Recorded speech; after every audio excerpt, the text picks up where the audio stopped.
هل ترى الشخصية هذه شخصية مصنوعة ببرنامج تصميم فوتوشوب أو أي شيء أو أي برنامج. هذا الشخص الذي يقف في الصورة ويقف في فضاء لا شيء فيه، هذا يسمى البعد الصفري، يعني لا يوجد يمين ولا شمال ولا أعلى ولا أسفل، صفر أبعاد، لا يوجد أبعاد. لكن لو أجعل هذا الشخص يتحرك بين نقطتين من اليمين للشمال، هذا يسمى بالبعد الأول. ولو أضفت له مساحة أخرى مثلا من الأعلى للأسفل، هنا سوف أجعل له بعد ثاني، سوف يصبح في مجال ثنائي الأبعاد مثل الألعاب ثنائية الأبعاد. فهذا الشخص سوف يتحرك في مجال ثنائي الأبعاد، ليس مثل الإنسان يتحرك في عالم ثلاثي الأبعاد. الآن هذه الشخصية تعيش في عالم ثنائي الأبعاد. لو أضع لها مكعب سوف يراه مربع، ولو أضع له هرم سوف يراه مثلث، لأنه في عالم ثنائي الأبعاد. فلو تقول لهذا الشخص هل تعرف المكعب؟ هو لا يعرفه ولا يتصور مكعب أصلا، ولن يستطيع تصور مكعب، لأن المكعب خارج تصور العالم الذي يعيش فيه. أو مثلا لو هذا الشخص لديه خزانة يخبئ فيها أشياء، فهذه الخزانة سوف تكون مربع، وأنا سوف أرى ما يوجد في داخل هذا المربع،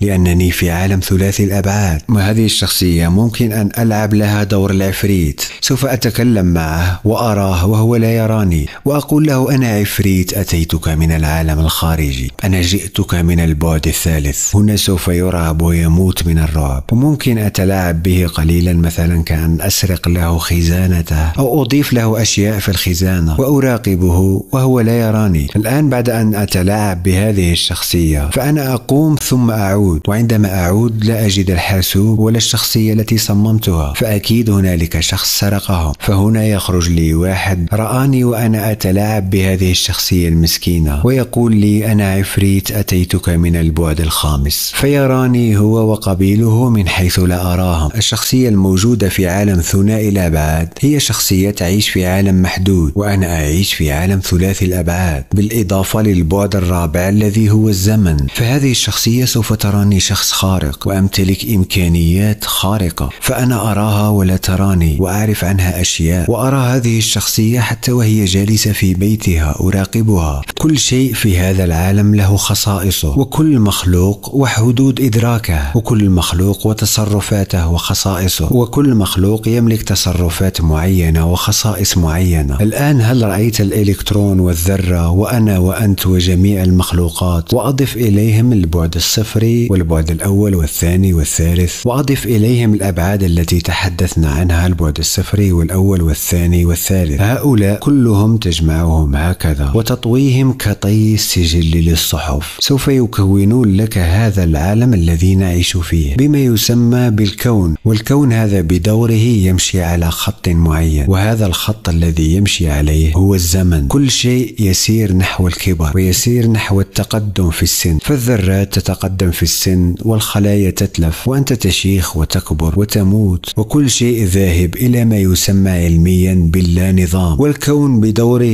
يكبر ويصبح كهلا ثم شيخا ثم يموت ويفنى. باب وقول الله تعالى وقالوا ما هي إلا حياتنا الدنيا نموت ونحيا وما يهلكنا إلا الدهر. وقالوا من؟ أي المشركون الموافقون للدهرية، ويقولون إن صواب النسبة أن تقول للدهرية، ما هي للدهرية مع أنها نسبة للدهر، لكن هذا مما يتغير فيه الحركة عند النسبة. نعم، يقولون إن الدهرية يقولون ما هي أي ما الحياة وما الوجود إلا هذه حياتنا الدنيا، يعني ولا آخرة، ليس هناك آخرة، لكن حياة الدنيا نموت ونحيا. هذا وصف لواحد ولا الاثنين؟ هذا وصف لاثنين، يعني يموت بعض نعم ويحيا آخرون، هذا يموت فيدفن وهذا يولد فيحيا. يقولون إنها أرحام تدفع وأرض تبلع، ولا شيء سوى هذا. نعم، نموت ونحيا وما يهلكنا إلا الدهر، يعني ليس هلاكنا بأمر الله عز وجل ولا بقضائه وقدره، ما يهلكنا إلا الدهر يعني السنين. طول السنين إما طول المدة لمن طالت مدته، وإما الأمراض والهموم والغموم لمن قصرت مدته.